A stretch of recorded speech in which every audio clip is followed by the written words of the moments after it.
Hello, good morning to all. एक बार फिर से श्री बालाजी एजुकेशन ग्रुप के ऑनलाइन प्लेटफॉर्म पे आप सभी का स्वागत है। Welcome to all.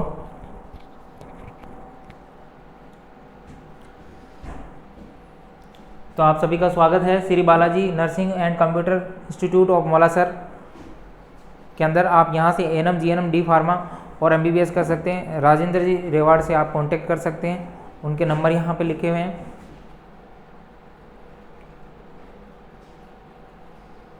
तो आज हम पढ़ेंगे, आज का टॉपिक है, तो सबसे पहले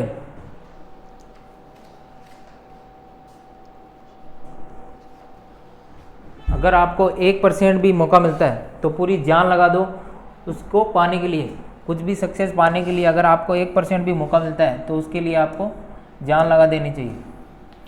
तो सबसे पहले हाइपोवोलेमिया क्या होता है?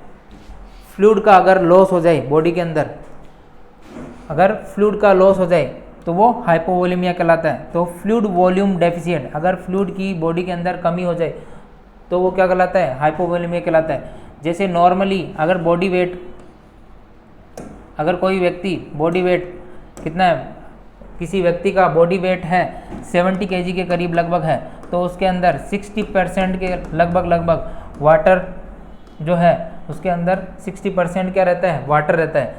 तो 70 kg का व्यक्ति है तो उसके अंदर 60% क्या रहता है? वाटर रहता है। तो वो 60%, 70 × 60 और 100 अगर उसका सॉल्यूशन करेंगे तो लगभग जो है 42 लीटर के करीब, 42 लीटर के करीब कितना हो जाएगा? वाटर है। 60 kg के व्यक्ति के अंदर 42 लीटर के करीब वाटर रहता है। और उसके अंदर भी ये जो है वो फ्लूइड, ये तो हो गया टोटल, उसके अंदर भी एक्स्ट्रा सेलुलर फ्लूइड और इंट्रा सेलुलर फ्लूइड भी होते हैं, है ना।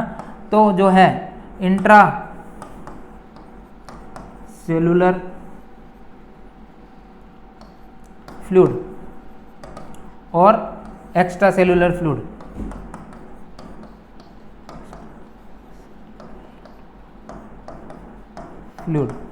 तो उसके अंदर इंट्रा सेलुलर फ्लूइड और एक्स्ट्रा सेलुलर फ्लूइड पाए जाते हैं। तो इंट्रा सेलुलर फ्लूइड वो फ्लूइड जो सेल्स के अंदर पाए जाते हैं, जो सेल के अंदर पाए जाते हैं वो इंट्रा सेलुलर फ्लूइड कहलाते हैं। जो सेल के बाहर पाए जाते हैं वो एक्स्ट्रा सेलुलर फ्लूइड कहलाते हैं। जो सेल के अंदर पाए जाते हैं वो इंट्रा सेलुलर फ्लूइड कहलाते हैं, और जो सेल के बाहर पाए जाते हैं वो एक्स्ट्रा सेलुलर फ्लूइड कहलाते हैं। तो ब्रेन और हार्ट के अंदर, ब्रेन और हार्ट के अंदर लगभग कितना परसेंट रहता है? 70 जो है ब्रेन और हार्ट के अंदर लगभग 73% के करीब वाटर रहता है, 73% के करीब। सो ब्रेन और हार्ट के अंदर लगभग 73% के करीब रहता है। और लंग्स के अंदर, अगर लंग्स के अंदर बात करें तो लंग्स के अंदर कितना रहेगा? सिर्फ 83%। लंग्स के अंदर कितना रहेगा? 83% लंग्स के अंदर। तो ये अगर फ्लूइड वॉल्यूम अगर कम हो जाए तो वो क्या कहलाता है? हाइपोवोलेमिया कहलाता है। अगर फ्लूइड वॉल्यूम अगर बॉडी के अंदर कम हो जाए तो क्या कहलाता है? हाइपोवोलेमिया कहलाता है।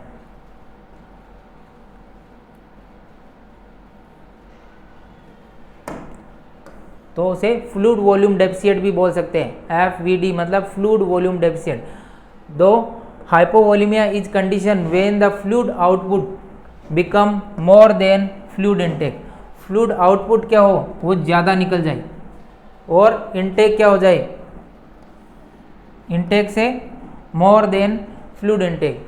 अगर फ्लूइड इनटेक से जो है आउटपुट ज़्यादा निकल जाए तो अगर वॉल्यूम कम हो जाएगा। आउटपुट अगर ज़्यादा निकल गया बॉडी के अंदर से तो क्या हो जाएगा?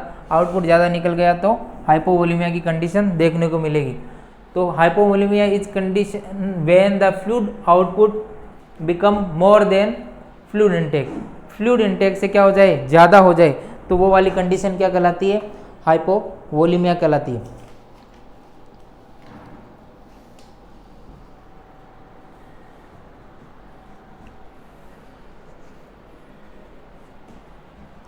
इनटेक तो क्या हो जाए? इनटेक से अगर आउटपुट ज़्यादा निकल जाए, जैसे मैंने बताया था बॉडी के अंदर लगभग इनटेक और आउटपुट लगभग बराबर निकलते हैं। तो इनटेक आउटपुट, सबसे पहले थोड़ा सा इनटेक आउटपुट को एक्सप्लेन कर लेते हैं।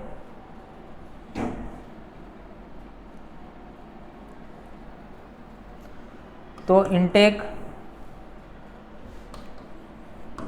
और आउटपुट, जो इनटेक के अंदर कौन से आते हैं, जो वैसे फ्लूइड जो ओरली लिए जाते हैं, ओरली जैसे वाटर ओरली, लिक्विड कुछ लिए जाए, कोई भी लिक्विड लिए जाए, और वाटर, तो लगभग एक दिन में कितना पानी पी सकते हैं, तो लगभग एक दिन में वाटर फूड के साथ में लगभग 700 ml अगर पानी पी लिया फूड के साथ में, और फूड के साथ में ले लिया, और इंजेस्ट लिक्विड जो लिक्विड है वो लिया कम से कम 1500 ml, लिक्विड कितना ले लिया 1500 ml, लिक्विड्स है जो 1500 ml, लगभग 700 ml तो वाटर के रूप में ले लिया फूड के साथ में, और लिक्विड के रूप में ले लिया 1500 ml,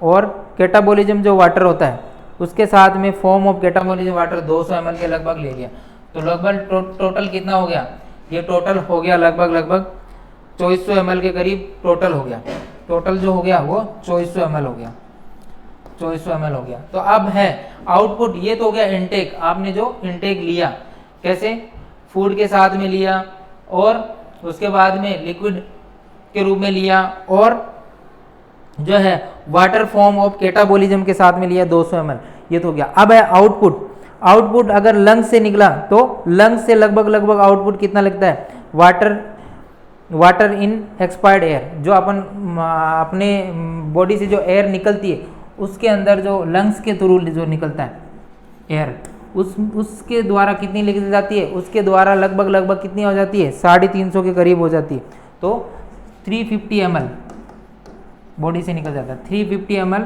लंग्स के थ्रू निकल जाता है 350 ml। उसके बाद में नेक्स्ट है स्किन के थ्रू और डिफ्यूजन के थ्रू, स्किन के थ्रू भी लगभग कितना निकल जाता है, स्किन के थ्रू निकल जाता है 350 ml के करीब निकल जाता है, और यूरिन के थ्रू निकल जाता है, यूरिन के थ्रू निकल जाता है लगभग 1400 ml के करीब यूरिन के थ्रू निकल जाता है, तो 1400 ml के करीब यूरिन के थ्रू निकल जाता है, यूरिन के थ्रू, और 200 ml जो है स्टूल के थ्रू, स्टूल वगैरह पास करते हैं तो 200 के करीब उसके अंदर निकल जाता है, और तो ये टोटल मिला के और 100 ml और स्किन डिफ्यूजन के अलावा निकल सकता है, स्वेटिंग वगैरह से और निकल सकता है, तो इसके द्वारा भी निकल सकता है। बाय स्वेट से 100 ml निकल जाता है, और डिफ्यूजन स्वेटिंग से सिर्फ 100 ml निकलता है, पसीने के द्वारा 100 ml लगता है, और डिफ्यूजन से 350 ml लगता है, तो ये भी क्या होता है 2400 ml के करीब आउटपुट निकल जाता है। जो जितना इनटेक था उतना आउटपुट हो गया, जितना इनटेक था उतना अगर आउटपुट हो गया तो वो बॉडी के अंदर बराबर रहता है। अगर इनटेक, तो यही मैं समझाने जा रहा था कि कंडीशन कौन सी कंडीशन है, अगर fluid output become more than fluid intake, अगर फ्लूइड आउटपुट ज़्यादा हो जाए, जो ये आउटपुट 2400 ml आ रहा था ये ज़्यादा हो जाए नॉर्मल से, मतलब जितना 2400 ml ले रहे थे उससे ज़्यादा निकलने लग जाए बॉडी से, तो हाइपोवोलीमिया की कंडीशन कहलाती है। जैसे अगर दिन में 24 घंटे के अंदर 2400 ml फ्लूइड लिया और उसने कितना निकाल दिया, आउटपुट उसका कितना हो गया 3000 ml के करीब हो गया, तो जो इनटेक है वो कम हो गया और आउटपुट ज़्यादा हो गया, तो फ्लूइड की क्या हो जाएगी, कमी हो जाएगी, तो उसे क्या कहेंगे, हाइपोवोलीमिया कहेंगे। तो अगर इनटेक कम है और आउटपुट ज़्यादा है तो उसे क्या कहते हैं, हाइपोवोलीमिया कहते हैं। This condition arise when the almost equal amount of water electrolytes drain out from the extra cellular fluid. तो ये क्या है, व्हेन द ऑलमोस्ट इक्वल, बराबर है, almost equal of water and electrolytes they are drain from out for extra cellular fluid. ECF का मतलब है extra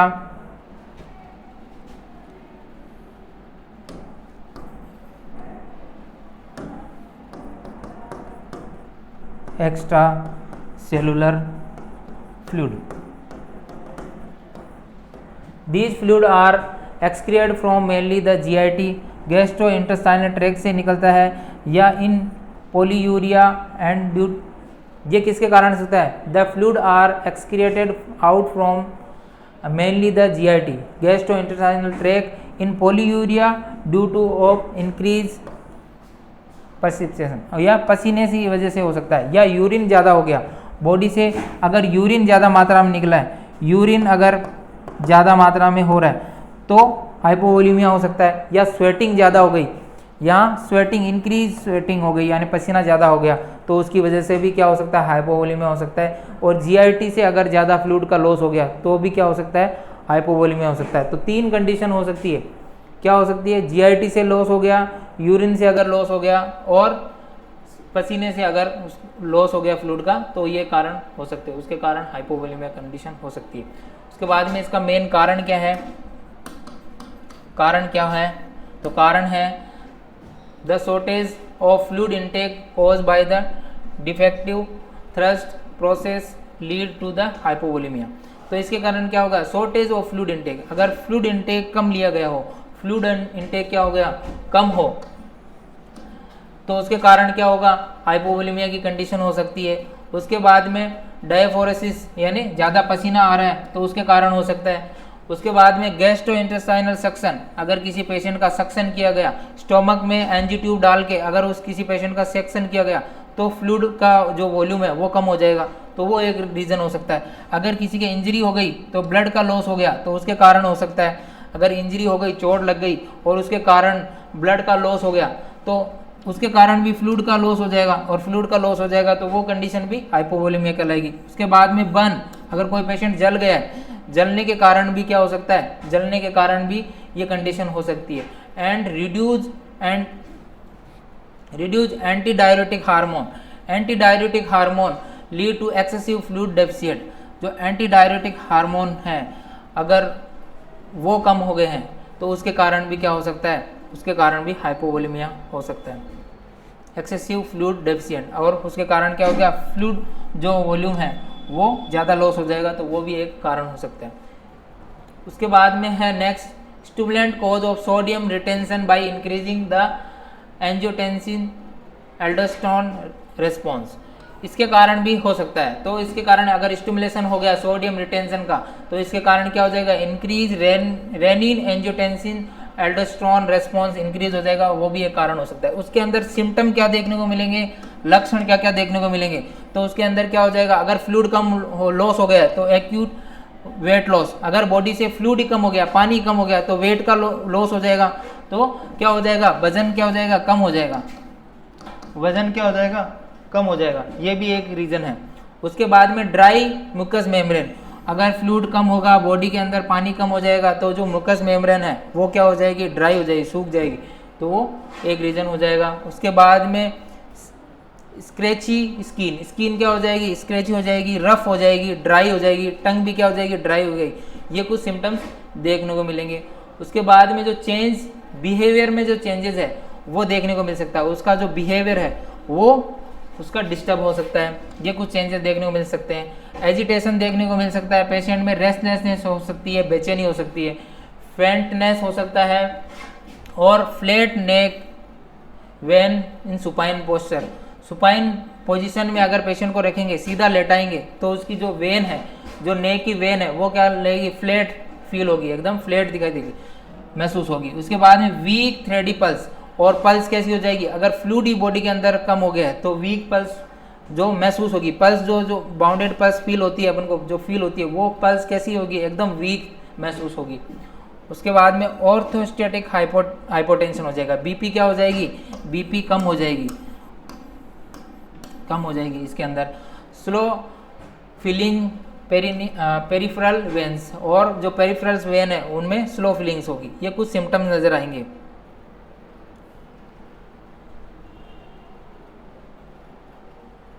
ये सिम्टम्स मैंने पढ़ा दिए हैं।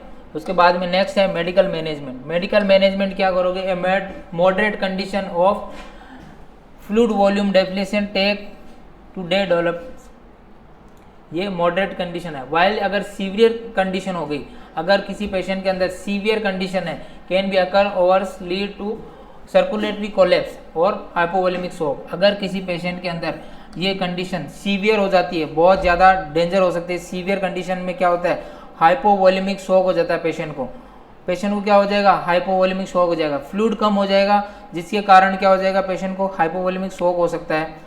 तो सर्कुलेटरी क्या हो जाएगा, कोलैप्स होने के कारण, सर्कुलेटरी कोलैप्स होने के कारण हाइपोवोलेमिया शॉक हो जाएगा। Following are the two forms of hydration that should be addressed. और अगर आप क्या करोगे, उसके अंदर दो तरीके से आप उसका सॉल्यूशन कर सकते हो। एक तो दे सकते हो ओरल रिहाइड्रेशन, यानी ORS देके कर सकते हो। तो glucose replacement solution should be administered orally. और जो ORS देते हैं वो ओरली देते हैं, 24 घंटे के अंदर दिया जाता है ना। ORS कैसे दिया जाता है, 24 घंटे के अंदर अंदर यूज कर लेते हैं। तो ORS रिप्लेसमेंट थेरेपी से आप फ्लूइड वॉल्यूम को करेक्शन कर सकते हो। अगर उसका फ्लूइड कम हो गया है, तो बॉडी के अंदर वाटर कम हो गया, तो ORS के अंदर ORS दे सकते हो। उसके बाद में इंट्रावेनस हाइड्रेशन IV के थ्रू दे सकते हो, IV के थ्रू RL NS वगैरह दे सकते हो, RL NS है ना, DNS ये दे सकते हो। तो आइसोटोनिक फ्लूइड जो मैंने बताया था पहले भी कि आइसोटोनिक फ्लूइड कौन से होते हैं, आइसोटोनिक फ्लूइड जो बैलेंस को क्या करते हैं, मेंटेन रखते हैं, इंट्रासेलुलर एक्स्ट्रासेलुलर फ्लूइड को मेंटेन रखते हैं, तो वो आइसोटोनिक फ्लूइड कहलाते हैं। आइसोटोनिक फ्लूइड होते हैं 0.9% NaCl, जो 0.9% NaCl है वो आइसोटोनिक फ्लूइड है। D5% with water should be given in case of restricted fluid intake. अगर फ्लूइड रिस्ट्रिक्टेड हो तो उस केस में NS 9% दी जाती है, 0.9%। In case of adequate renal function और आरल, अगर रीनल फंक्शन एडुकेट है तो उस सिचुएशन के अंदर क्या दे सकते हैं, आरल दे सकते हैं, आरल दे सकते हैं, रिंगल लैक्टेज जिसको बोलते हैं, रिंगल लैक्टेज सॉल्यूशन दे सकते हैं। तो electrolytes add to be IV solution should be given. और इसके अंदर क्या दे सकते हो, इलेक्ट्रोलाइट्स भी ऐड कर सकते हो IV सॉल्यूशन के अंदर। तो RL और NS इसके अंदर दे सकते हैं आप। नर्सिंग मैनेजमेंट क्या करोगे, इसके बाद में अगर फ्लूइड लॉस हो गया, तो ये तो हो गया था मेडिकल मैनेजमेंट। मेडिकल मैनेजमेंट के अंदर पेशेंट को ORS दे देंगे और RL देंगे।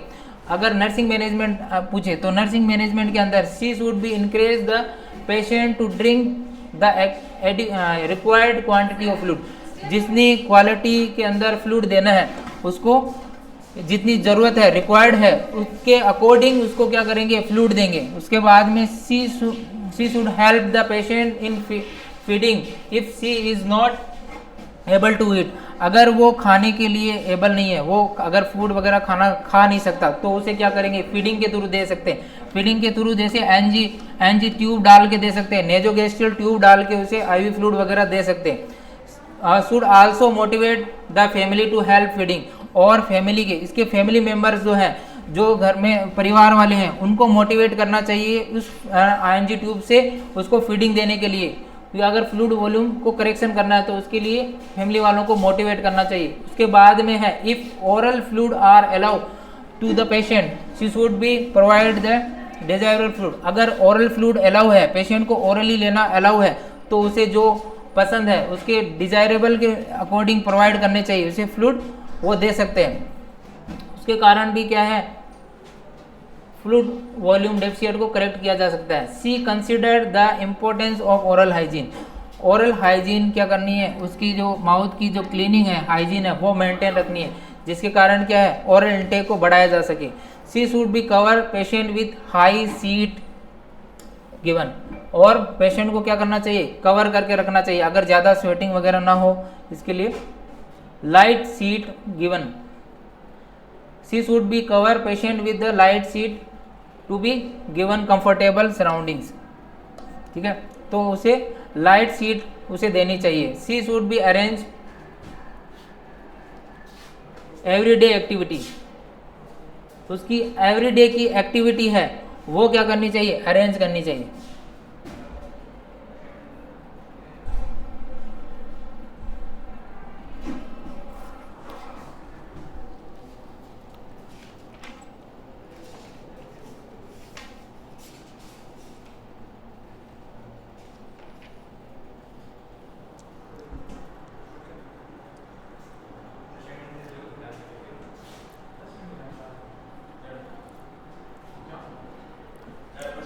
She should be arrange for every day activity. और जो डेली एक्टिविटी है उसके लिए अरेंजमेंट करना चाहिए।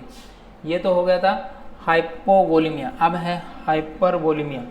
हाइपर, अगर फ्लूइड वॉल्यूम ज़्यादा हो गया तो क्या होगा, फ्लूइड वॉल्यूम एक्सेसिव अगर ज़्यादा हो जाता है, फ्लूइड वॉल्यूम अगर मैंने बताया था कि अगर इनटेक कम ले रहा है आउटपुट ज़्यादा हो रहा है तो वो हाइपोवोलीमिया हो गया। अब यहाँ पे ऐसा हो गया आउटपुट कम आ रहा है और इनटेक ज़्यादा ले रहा है तो हाइपरवोलीमिया हो सकता है।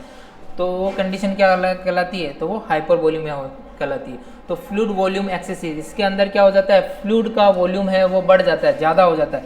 इसके अंदर जो फ्लूइड वॉल्यूम है वो क्या हो जाता है, ज़्यादा हो जाएगा, तो वो हाइपरवोलीमिया कहलाएगा। This condition in which the isotonic expansion of the ECF occurs become the rise of total sodium and water content of the body।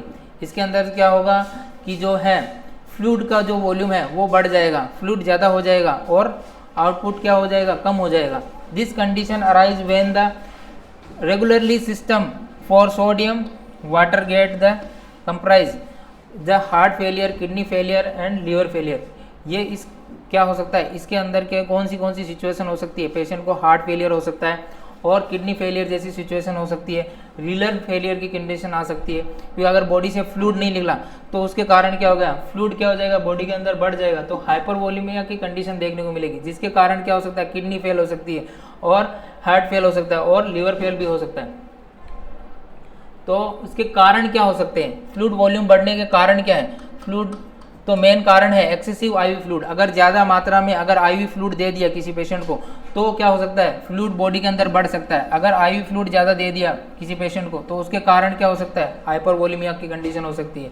Particularly hypertonic solution, और अगर पेशेंट को हाइपरटोनिक सॉल्यूशन ज़्यादा दिए, अगर ज़्यादा दे दिए हैं, हाइपरटोनिक सॉल्यूशन क्या होते हैं, तो हाइपरटोनिक फ्लूइड अगर ज़्यादा मात्रा में दे दिया है तो उसके कारण भी क्या हो सकती है, हाइपरवोलीमिया की कंडीशन देखने को मिल सकती है। Cause of sodium overload in the body, अगर सोडियम की मात्रा भी ज़्यादा हो गई है बॉडी के अंदर, सोडियम डाइट ज़्यादा दे रहे हैं और सोडियम की मात्रा भी ओवरलोड हो गई है, सोडियम ज़्यादा दे दिया तो उसके कारण भी हो सकता है। दूसरा रीज़न क्या हो सकता है, क्रोनिक रीनल फेलियर, अगर किडनी फेल हो गई, बॉडी से फ्लूइड कौन निकालती है, किडनी निकालती है, अगर किडनी भी फ्लूइड नहीं निकालेगी तो उसके कारण क्या हो जाएगा, फ्लूइड वॉल्यूम क्या हो जाएगा, ज़्यादा हो जाएगा, तो वो भी एक कंडीशन हो सकती है। कंजक्टिव हार्ट फेलियर, और हार्ट फेल हो गया तो उसके कारण भी हो सकता है, और हार्ट फेल हो गया तो उसके कारण हो गया।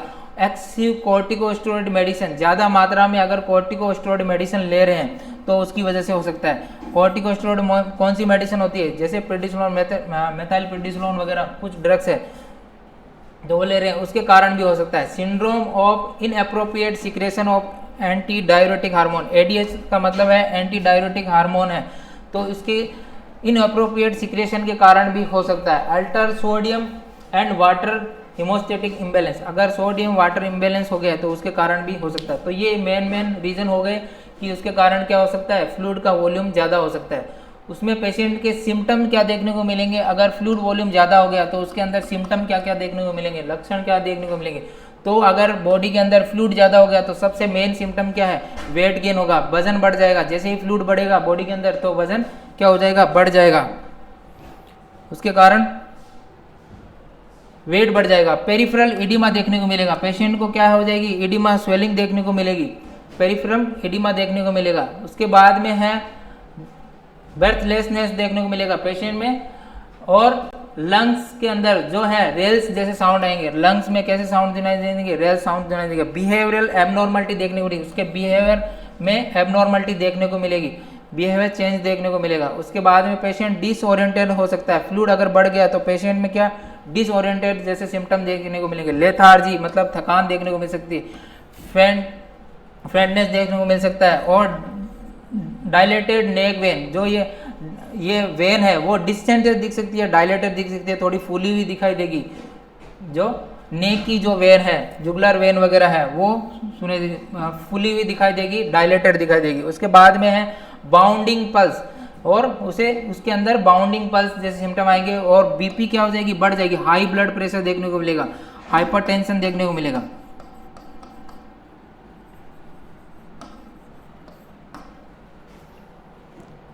और जो पेरिफेरल वेन है वो क्या हो जाएगी, स्लो एम्प्टी होगी। उसके अंदर फास्ट हो रहा था, इसके अंदर स्लो एम्प्टी हो जाएगी। पेरिफेरल वेन है जो स्लो एम्प्टी होगी। अब है मेडिकल मैनेजमेंट। मेडिकल मैनेजमेंट के अंदर क्या करोगे, sodium and fluid should be restricted. अगर सोडियम बढ़ने के कारण अगर हाइपर वोल्यूमिया हो रहा है तो उसके कारण क्या कर देंगे, सोडियम और फ्लूइड है क्या कर देंगे, कम कर देंगे, रिस्ट्रिक्टेड कर देंगे। क्योंकि अगर पहले से बॉडी के अंदर फ्लूइड ज़्यादा है तो ये क्या करेंगे, फ्लूइड को बढ़ा देंगे। Specially in the patient with kidney और हार्ट डिसऑर्डर। जो कौन से पेशेंट के अंदर बंद कर देते हैं, जो किडनी के पेशेंट है, जिनकी किडनी खराब हो चुकी है या फिर जिनकी हार्ट की प्रॉब्लम है, हार्ट डिजीज है, तो उन ऐसे पेशेंटों को क्या कर देंगे, सोडियम और फ्लूइड रिस्ट्रिक्टेड डाइट कर देंगे। उसके बाद में mild diuretics and digital should be given cause by fluid loss. तो माइल्ड डायूरेटिक्स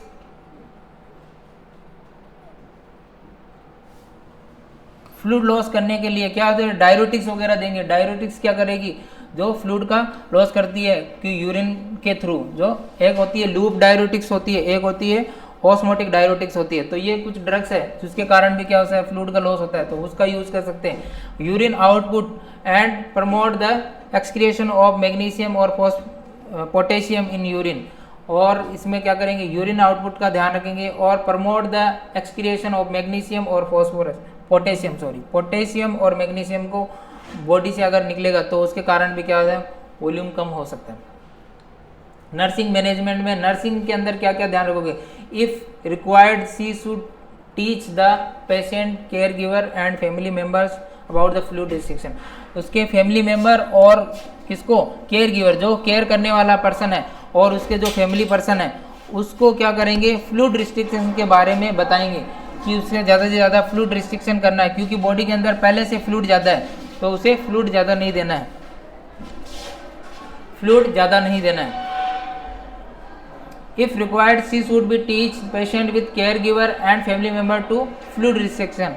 फ्लूइड रिस्ट्रिक्शन के बारे में बताना है कि ज़्यादा फ्लूइड देने से क्या हो गया, पहले से अगर बॉडी के अंदर फ्लूइड ज़्यादा है तो उसके कारण भी क्या हो सकता है, फ्लूइड वॉल्यूम बढ़ सकता है, तो उसके बारे में बताना है फैमिली मेंबर को। She should be decrease intake of sodium as per prescription. Sodium का क्या करना है, सोडियम का इंटेक कम करना है। तो सोडियम अगर बॉडी के अंदर ज़्यादा हो तो वो भी एक रीज़न हो सकता है, तो उसके क्या करना है, सोडियम का इंटेक क्या करना है, कम करना है। She should be decrease the intake of sodium as per prescription. Doctor की एडवाइस के अकॉर्डिंग सोडियम का इंटेक क्या करना है, कम करना है। She should be observe fluid intake of the patient. और पेशेंट के फ्लूइड इंटेक का ऑब्जर्वेशन करना है, वो कितनी मात्रा में फ्लूइड ले रहा है, क्योंकि कितनी मात्रा में निकल रहा है वो इम्पोर्टेंट है। अगर वो कितनी मात्रा में ले रहा है तो वो भी ज़्यादा ज़रूरी है। She should be intake of sodium as per the prescription. Prescription के अकॉर्डिंग ही सोडियम लेना है। उसके बाद में ऑब्जर्व करना है इंटेक कितना ले रहा है। She should be administer diuretic to the patient as per prescription. और जो डायूरेटिक्स का यूज करना है, कौन सी डायूरेटिक्स का यूज करना है, वो पेशेंट की प्रिस्क्रिप्शन के अकॉर्डिंग उसकी डायूरेटिक्स का यूज करना है। प्रिस्क्रिप्शन के अकॉर्डिंग उसके डायूरेटिक्स का यूज करना है। प्रिस्क्रिप्शन डायूरेटिक्स में कौन कौन सी डायूरेटिक्स आती है, तो डायूरेटिक्स में ऑस्मोटिक डायूरेटिक्स होती है, लूप एनल डायूरेटिक्स होती है, फ्रुसामाइड वगैरह, डाइटोर वगैरह। She should carefully lift handle the edematous extremities. अगर पैरों में वगैरह में स्वेलिंग वगैरह है तो उसे केयरफुली लिफ्ट करना है, उसे हैंडल करना है। एडिमस सिचुएशन के अंदर क्या करना है, पेशेंट की एक्सट्रीमिटीज को केयरफुली हैंडल करना है। She should take the care of the interference of some etiological factor like anatropic medicines for the heart failure और पैरासिम्पथेटिक लीवर फेलियर। इसके अंदर क्या करना है, care for the interference of some etiological factor. Etiological किस कारण से इसमें हाइपरवोलेमिया की कंडीशन आ रही है तो उस चीज़ को ट्रीट करना है। तो जो हार्ट फेलियर पेशेंट है, पैरासिम्पथेटिक लीवर डिजीज के पेशेंट है, उस वाले पेशेंट के अंदर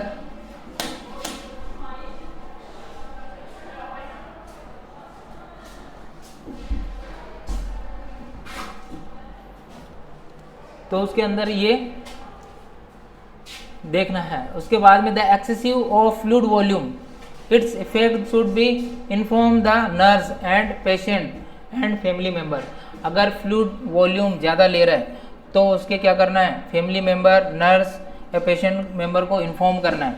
excessive fluid volume effect of inform the nurse of the patient and family member. Family member या नर्स या उसके रिलेटिव को इन्फॉर्म करना है अगर फ्लूइड ज़्यादा लेना है तो।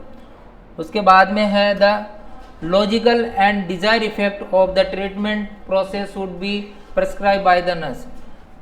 Logical and desire effect of the treatment process should be describe the by the nurse. उसके जो डिजायरेबल इफेक्ट है और जो साइड इफेक्ट है, डिजायरेबल इफेक्ट है और लॉजिकल जो इफेक्ट है उसके बारे में नर्स को उसे बताना है। नर्स को क्या करना है, एक्सप्लेन करना है, उसे बताना है। उपचार प्रक्रिया और तार्किक प्रभाव द्वारा नर्स द्वारा उसे क्या करना है, एक्सप्लेन करना है। उसके बाद में नेक्स्ट है she should be describe the necessity required of the using anti embolic stocking और bandage as per the prescription. Patient को क्या करना है, एंटी इमोबिक स्टॉकिंग और पट्टियाँ यूज में आवश्यकता के बारे में बताना है। She should be describe the intensity of required of using anti embolic stockings और bandage as per the prescription. तो ये क्या करेंगे, फ्लूइड वॉल्यूम जो फ्लूइड एक्स्ट्रा हो गया है उसको कम करने के लिए एंटी हेमोबिक शॉकिंग और बैंडेज एडवाइज करेंगे as per prescription. The patient and family member should be educate by the nurse about the necessity of suitable nutrition, hydration और डाइट चेंजेस। और उसके बारे में, डाइट के बारे में, न्यूट्रिशन के बारे में, हाइड्रेशन के बारे में भी क्या करेंगे, पेशेंट को एडवाइज करेंगे। तो thank you so much. Class को ज़्यादा से ज़्यादा लाइक करें, सब्सक्राइब करें। Thank you so much.